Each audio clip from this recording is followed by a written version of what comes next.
देश में online transaction बढ़ने के बाद डिजिटल अरेस्ट के जरिए साइबर फ्रॉड रोकने के लिए केंद्र सरकार ने सुप्रीम कोर्ट के निर्देश पर सीबीआई को जांच के लिए प्रमुख एजेंसी के रूप में अधिकृत किया है। लेकिन दिल्ली से सटे हरियाणा में डिजिटल अरेस्ट से बचाव के लिए डबल प्रोटेक्शन के फॉर्मूले पर काम चल रहा है। अगर सब कुछ ठीक रहा तो राज्य में डिजिटल अरेस्ट पर प्रभावी अंकुश लगाने के लिए डबल ओटीपी ड्यूल ऑथेंटिकेशन लागू हो जाएगा। गुरुग्राम और पंचकुला में इसके शुरुआती प्रयोग सफल रहे हैं। मुख्यमंत्री नायब सिंह सैनी के पहल पर लागू किए जा रहे डबल ओटीपी और ड्यूल ऑथेंटिकेशन प्रणाली की प्रगति की समीक्षा खुद डीजीपी अजय सिंघल कर रहे हैं। इस बैठक की अध्यक्षता अतिरिक्त पुलिस महानिदेशक साइबर एडीजीपी साइबर शिबास कविराज ने की, जिसमें एसपी साइबर मयंक गुप्ता सहित विभाग के अन्य वरिष्ठ अधिकारी भी उपस्थित रहे।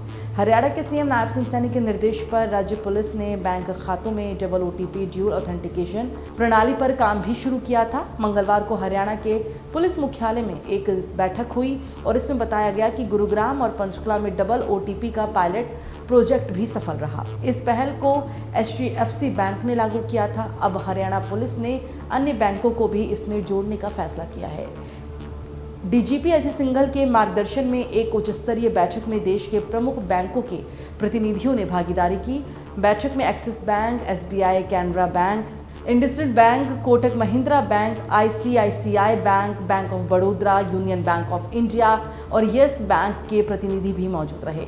इस दौरान एचडीएफसी बैंक के अधिकारियों के द्वारा एक विस्तृत प्रेजेंटेशन यानी कि पीपीटी प्रस्तुत की गई, जिसमें डबल ओटीपी प्रणाली के तकनीकी पहलुओं, कार्यप्रणाली और इसके क्रियान्वयन के मॉडल को विस्तार से समझाया गया। प्रेजेंटेशन में बताया गया कि वर्तमान में अधिकांश साइबर ठगी के मामलों में अपराधी तकनीकी रूप से खाते को हैक नहीं करते, बल्कि पीड़ित विशेषकर 60 साल से अधिक आयु के लोगों पर मानसिक दबाव, भय और झांसे में लेकर स्वयं उससे ओटीपी साझा करवाते हैं। ऐसे में पारंपरिक ओटीपी प्रणाली अप्रभावी साबित होगी। डबल ओटीपी प्रणाली इस कमी को दूर करती है और इसके तहत पहले चरण में सामान्य ओटीपी वरिष्ठ नागरिक के मोबाइल नंबर पर आता है। दूसरे चरण में एक अतिरिक्त ओटीपी या पुष्टि कॉल उस व्यक्ति के पास जाती है जिसे वरिष्ठ नागरिक ने अपने विश्वसनीय संपर्क यानी कि परिजन या फिर मित्र के रूप में नामित किया होता है।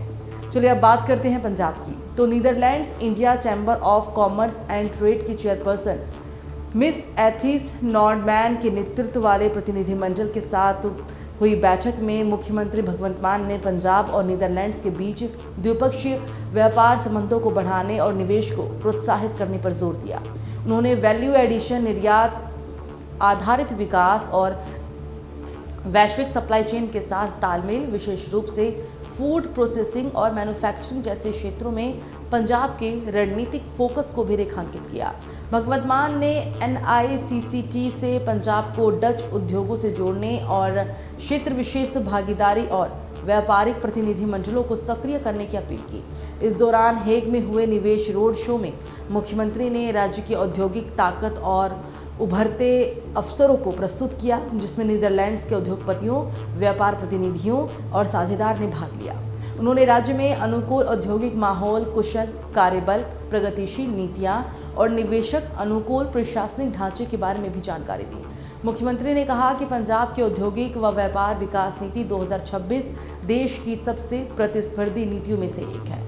मुख्यमंत्री ने फास्ट ट्रैक पंजाब पोर्टल के माध्यम से सिंगल विंडो क्लियरेंस और समयबद्ध स्वीकृति के बारे में भी बताया। मुख्यमंत्री ने निवेशकों से पंजाब आइए, निवेश कीजिए और आगे बढ़िए की बात कह निवेश के लिए आह्वान किया है। तो कुल मिलाकर पंजाब सरकार वैश्विक साझेदारियों के जरिए अब राज्य को निवेश और औद्योगिक विकास का मजबूत केंद्र बनाने की दिशा में तेजी से आगे बढ़ रही है।